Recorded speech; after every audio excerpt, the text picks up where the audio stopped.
My brother-in-law, Butch, pictured in the center, is a really, he's a man's man. He's an engineer by training, but he took early retirement, and they now are both retired, and they have an important care partner relationship.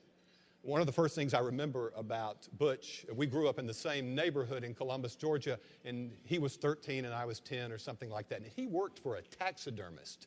And I was stunned because when I was taken into his bedroom, he had all kinds of stuffed animals everywhere. And I thought, wow, this is cool. This is a guy.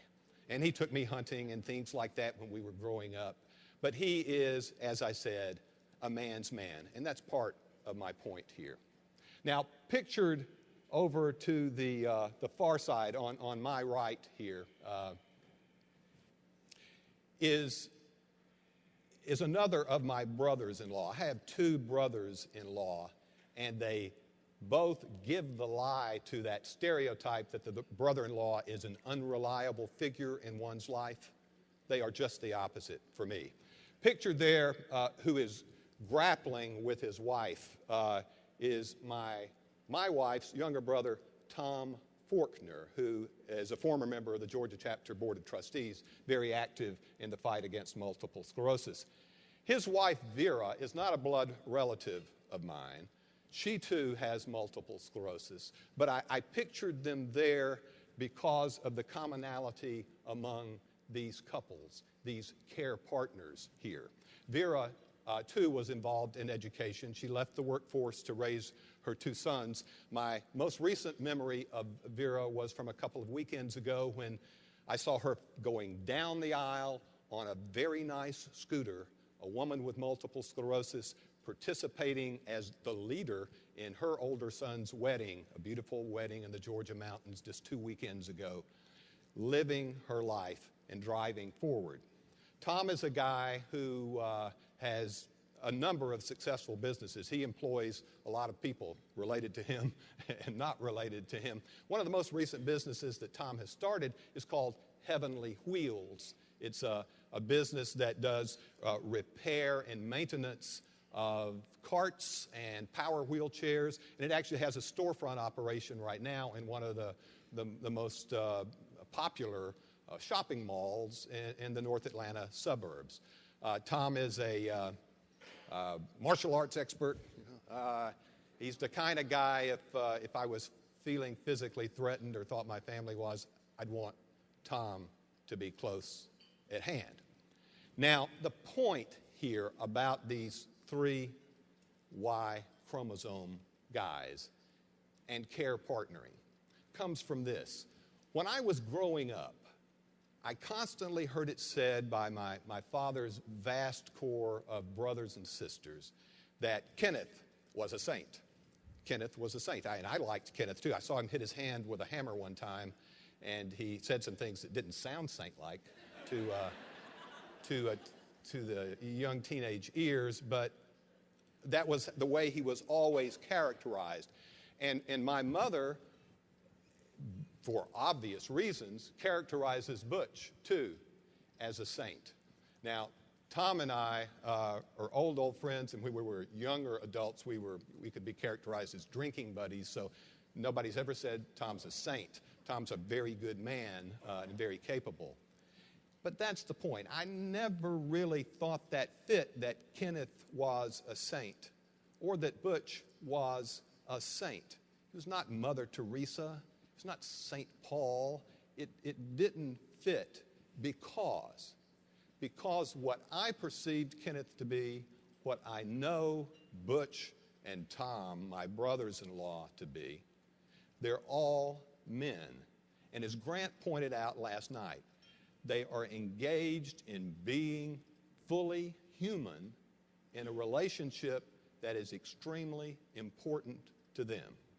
Now, Darren pointed out in his movie, and I think this is extremely important, that in our lives as we face multiple sclerosis, we have to recognize that it doesn't have us. We might have MS. It does not possess us, and it does not define who we are. And I also think It's so important that we recognize the value in the term that we adopt, care partner, not necessarily caregiver. I don't disparage that term, but I think it is incomplete because care partner suggests that at the base of dealing with multiple sclerosis is the relationship itself. I know why people said Kenneth was a saint. That's because we live in a world where it does occur, and we've all seen it. That there's abandonment, that there is the failure to act like a full human being towards someone who faces disease. But a fully human relationship will face up to it, and face up to it together. I know also that whenever anyone faces a diagnosis of multiple sclerosis, and certainly when one faces the bad disappointment, and I mean that in the most serious sense of that word, that comes from severe MS, that there are difficulties in looking at that and in dealing with that. Earlier this fall, this has not been a great fall in my life for one particular reason. During the first week of October, the person at my age whom I was closest to, he and his wife and myself and my wife, we spent lots and lots of time together. He died suddenly on October the 3rd from a heart attack. And I thought on that weekend thereafter and the 2 weeks afterward, when I was spending a lot of time with his 2 adult children, trying to deal with my own grief and trying to communicate to them about theirs and losing their father, whom they cared about so much, that sort of grief and disappointment that we deal with in loss is not completely different in kind from what it takes to deal with the disappointment of disease.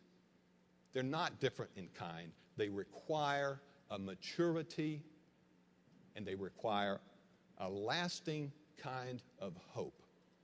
They require that you find joy in life, as these 3 relationships I know have found joy in life.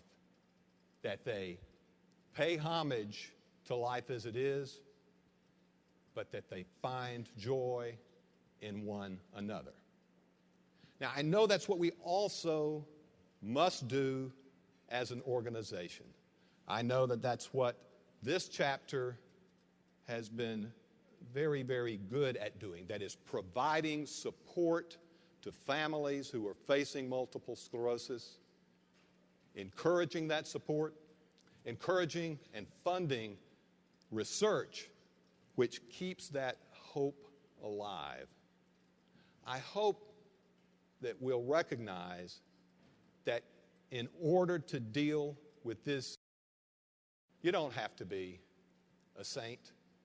In fact, that might even get in the way in some ways. But you do have to be a human being. And I'm very grateful to be among this group of human beings today. Thank you so much.